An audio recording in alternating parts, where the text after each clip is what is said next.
Hello friends, welcome to my Sunday veg kitchen.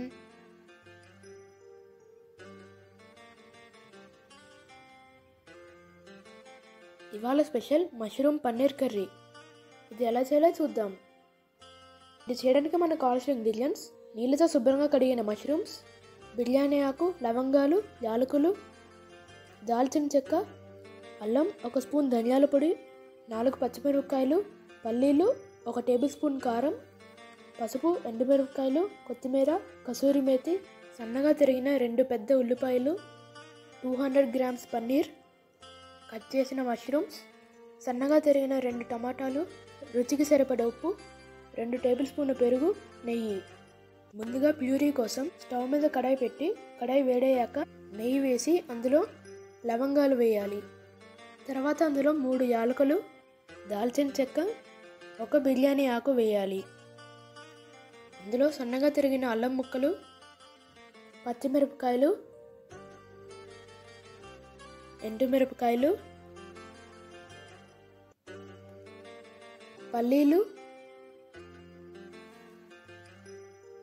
సన్నగా తరిగిన టమాటాలు,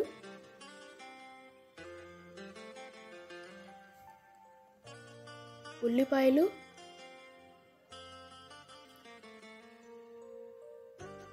ఇవి వేసి బాగా కలిపి మూత పెట్టి 15 నిమిషాల దాకా మగ్గనివ్వాలి. ఈలోపు పెరుగులో 1 స్పూన్ ధనియాల పొడి,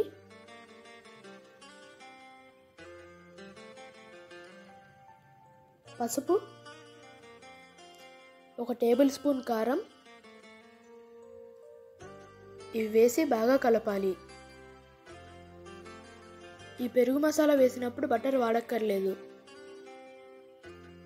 ఇప్పుడు ప్యూరీ కోసం ఉల్లిపాయలు, టమాటా ముక్కలు మగ్గిన తర్వాత వాటిని చల్లార్చాలి.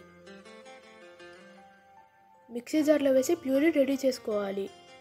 ఇప్పుడు కూర చేయడానికి కడాయిలో 2 స్పూన్ల నెయ్యి వేయాలి. అందులో చిన్న ఉల్లిపాయ ముక్కలు వేయాలి. ఉల్లిపాయలు వేగాక పెరుగు మసాలా కూడా వేసి బాగా కలపాలి.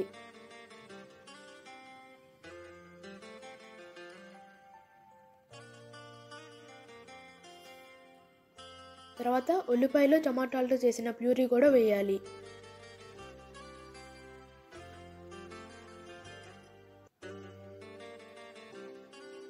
ఐదు నిమిషాల తర్వాత అందులో 1/2 కప్ నీళ్లు పోయాలి.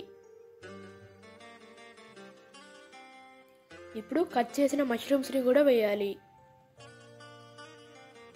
మూత పెట్టి 5 నిమిషాల దాకా మగ్గనివ్వాలి.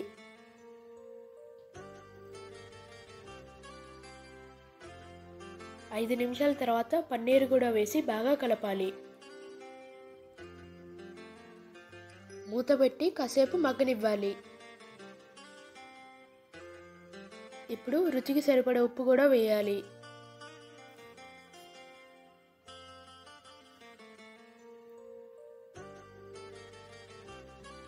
ఇప్పుడు కొత్తిమీర,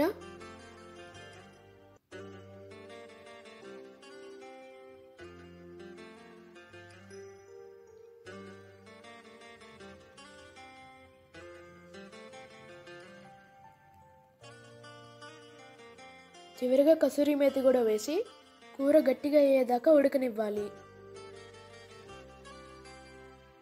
అంతే, టేస్టీగా ఉండే మష్రూమ్ పన్నీర్ కర్రీ రెడీ. ఈ వీడియో మీకు నచ్చితే వీడియోని లైక్ చేయండి, షేర్ చేయండి, ఛానల్ని సబ్స్క్రైబ్ చేయండి. Thanks for watching.